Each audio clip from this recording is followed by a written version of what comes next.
하나님의 은혜와 평강이 말씀을 듣는 우리 가운데 함께 하시기를 바랍니다. 아멘. 부활주일입니다. 주님의 부활을 축하합니다.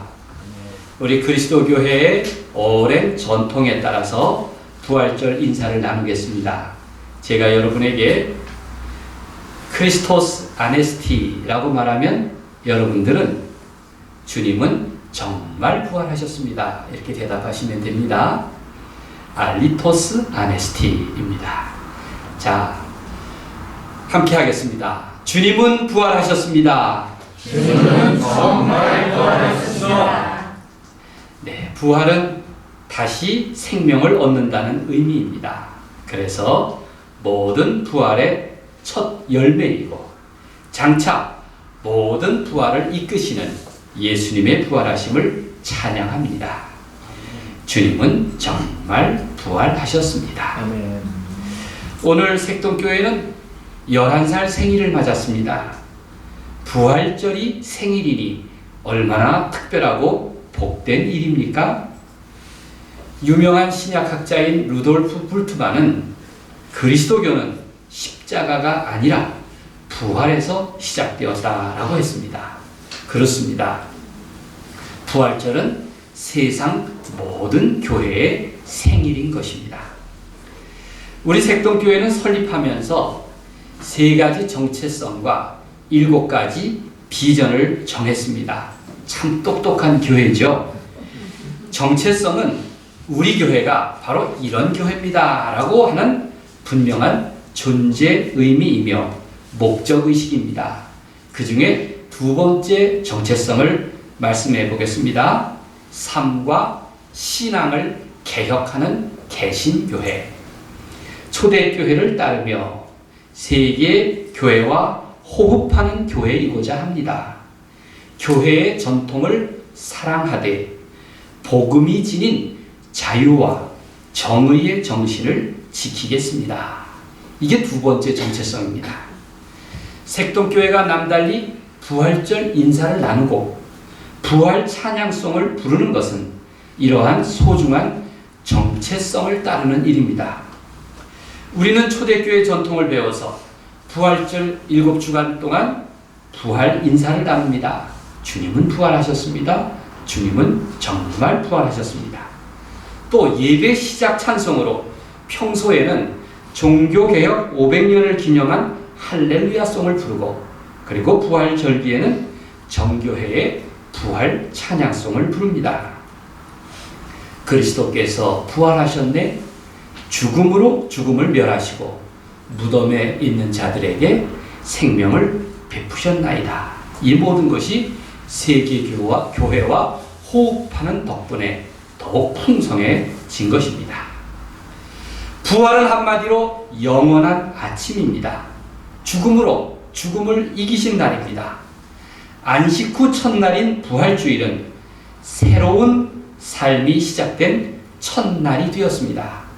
그래서 안식 후 첫날, 이 부활주일은 우리가 주일마다 정한 작은 부활절이 되었습니다. 만약 인생으로 비유한다면 오늘 본문처럼 고백할 수 있을 것입니다. 4절 말씀을 함께 읽겠습니다. 새로운 삶이 시작된 첫날의 모습입니다. 시작. 그는 돋는 해의 아침빛 같고 구름 없는 아침 같고 비 내린 후에 광선으로 땅에서 움이 돋는 새풀 같으니라 하시도다. 부활은 어둠에서 빛으로, 속박에서 자유로, 그리고 죽음에서 생명으로 건너가는 사건입니다.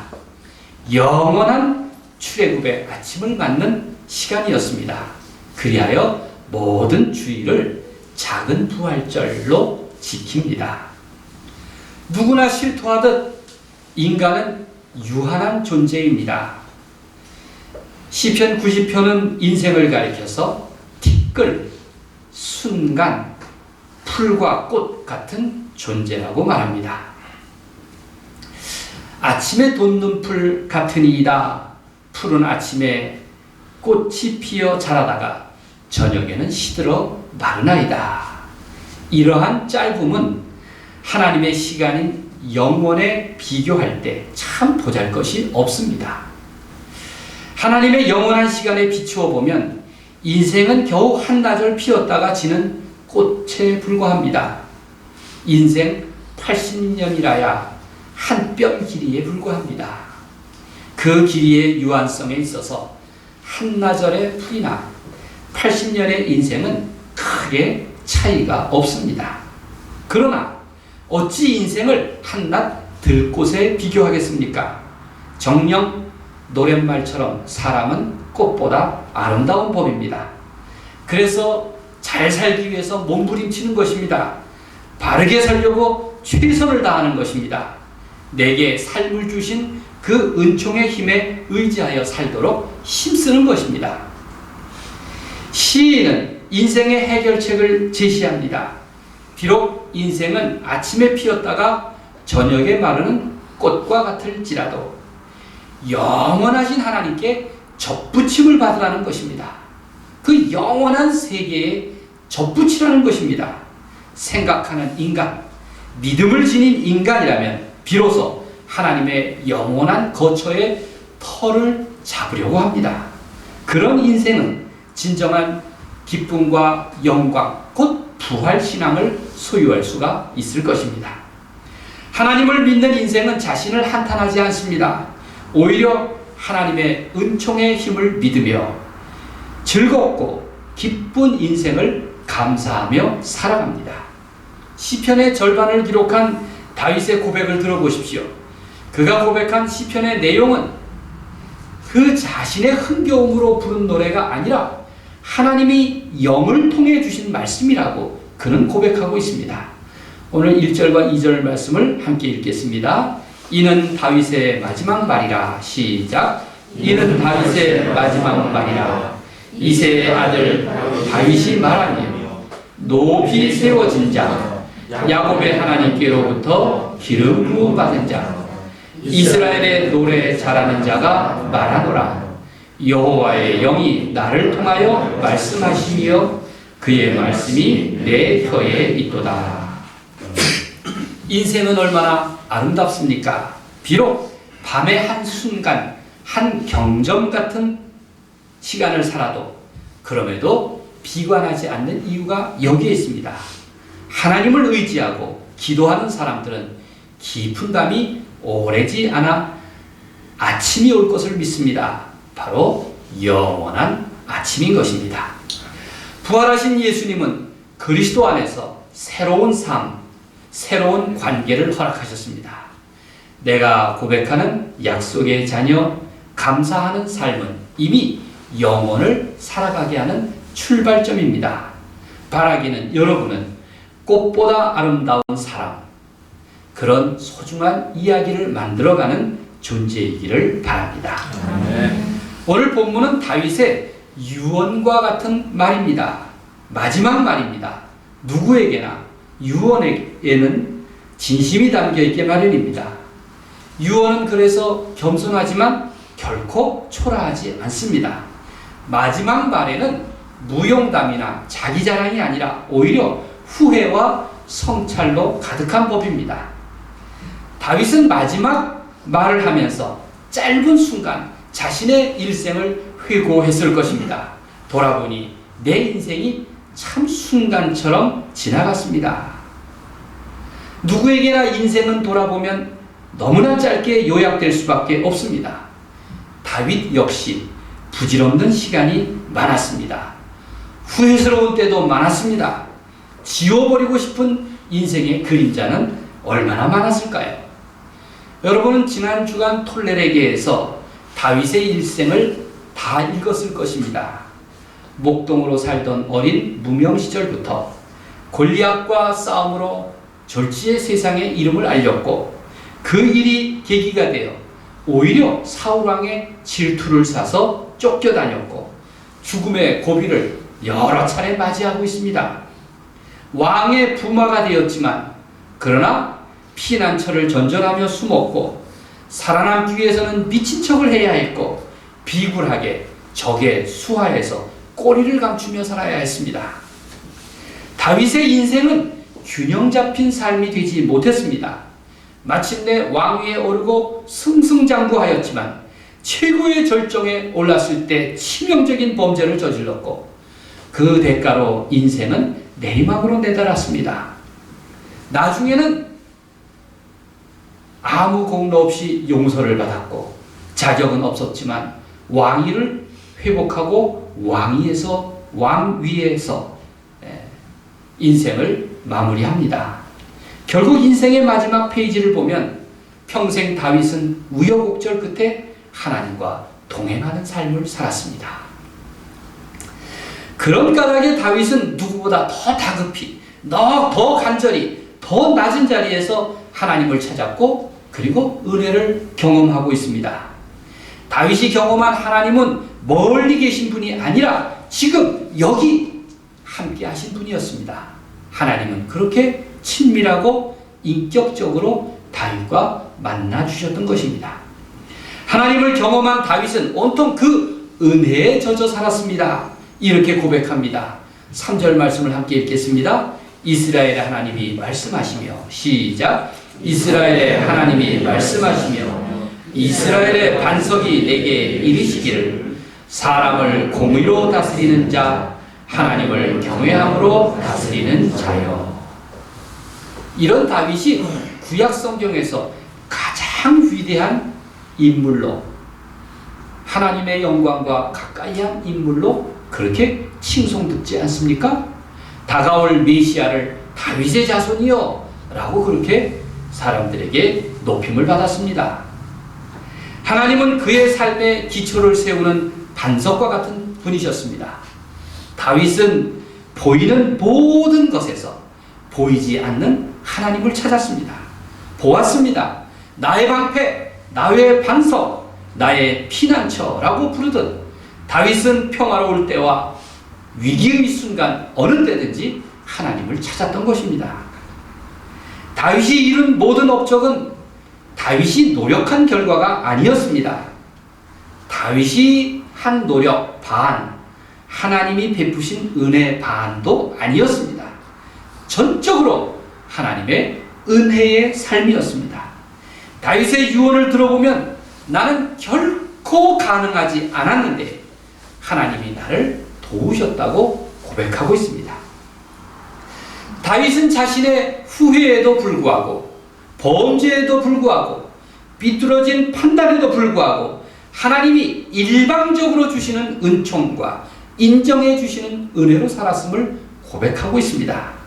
다윗이 하나님께 인정받은 것은 한결같이 선한 행실 때문이 아니라 남보다 더 큰 공로 때문이 아니라 늘 하나님을 찾고 구하는 하나님의 마음에 드는 진실한 속삼 때문이었다 하는 것을 우리는 성경을 통해서 이해할 수가 있습니다.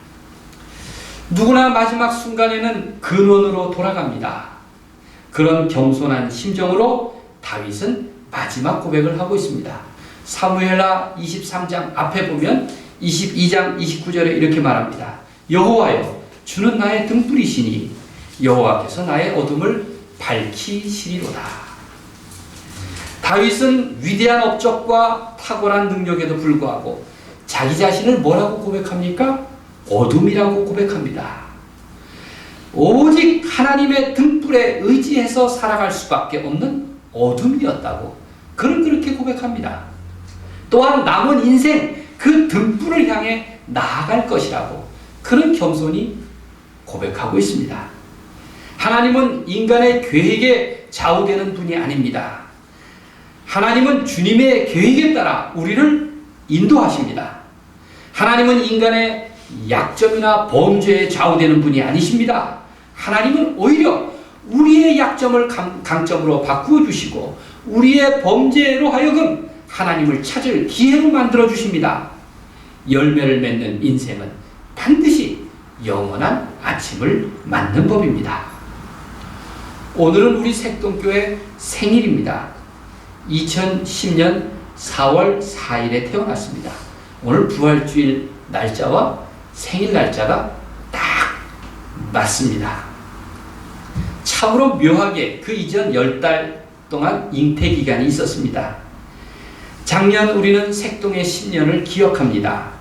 코로나19 상황 속에서 미루다가 추수감사 주일에 맞았던 감사의 시간은 참 아름다웠습니다. 여러분도 다 그렇게 기억하시죠? 또 우리 준비하느라고 1년 내내 고생하신 끝에 정말 보람이 있었습니다. 특별히 10년을 기념해서 만든 색동기도라는 책은 어떻습니까? 여러분 지금 그 책을 두고 늘 뒤적거리고 있습니까? 책을 어디다 둔지도 모른다면 그는 죄인입니다. 책이 정말 여러분의 가장 가까운 곳에 머물러 있기를 바랍니다. 왜냐하면 여러분이 그 책의 주인공으로 참여하고 있기 때문입니다. 책을 여러분들에게 선물로 나누어 드렸는데 선물로 받은 사람들이 놀란 것은 기도로 책을 만들다니, 기도 그 자체를 아주 신선하게 생각했습니다. 평소에 늘 하는 일인데 다시 기도의 일상성과 역사성을 생각하는 계기가 되었다고 했습니다. 무엇보다도 색동 가족이 부럽다고 했습니다. 여러분 아직 여유분이 남아있으니까 선물용으로 꼭 사용하시길 바랍니다. 얼마든지 교회에 빛이 되어 있습니다. 우리는 기도하는 공동체입니다. 그런 일상의 호흡이 역사가 되는 공동체입니다. 그리고 그리스도의 몸을 이루어가는 주님의 교회가 되기를 간절히 소망합니다. 저는 여러분들이 참 고맙습니다. 그리고 여러분들과 함께 좋은 사람들로 색동 가족을 이루게 된 것에 대해서 과분하게 생각합니다. 이 시간 여러분들께 감사의 인사를 한번 드리겠습니다. 고맙습니다. 고맙습니다.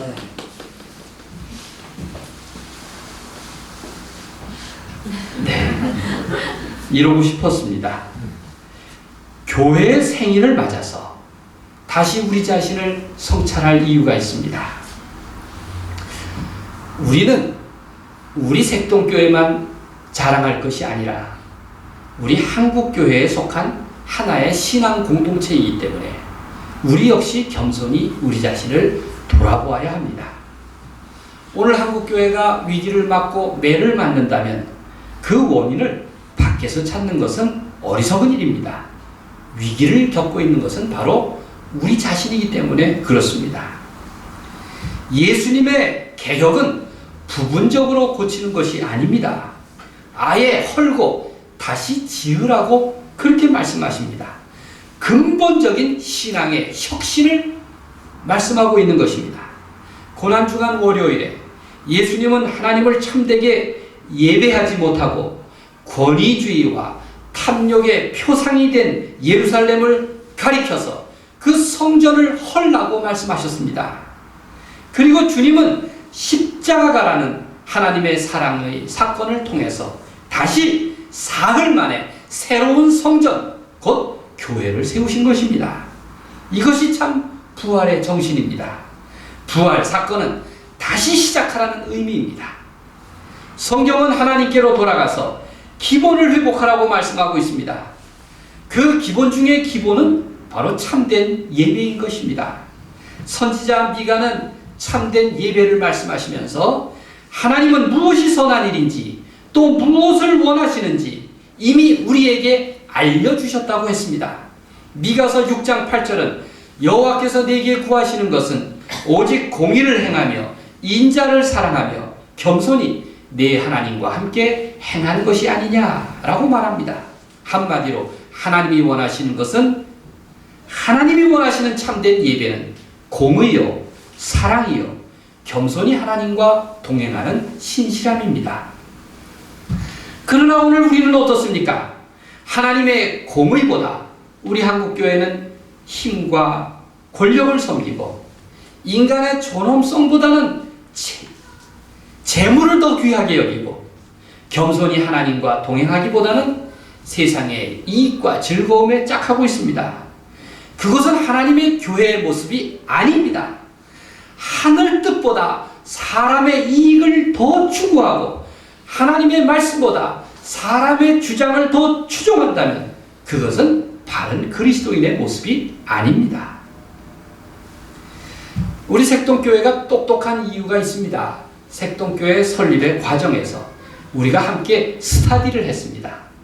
그 중에 한 책이 하워드 스나이더의 교회 DNA라는 책이었습니다.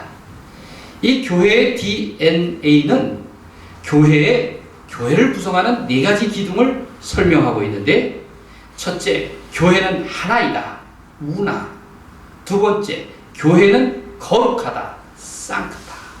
세 번째, 교회는 보편적이다, 카톨리카. 여기서 보편적이라는 것은 만인을 구원하는 집이라는 뜻입니다. 누구도 차별해서도 안 되고 소외되어서도 안 된다는 의미입니다. 네 번째는 교회는 사도적이다.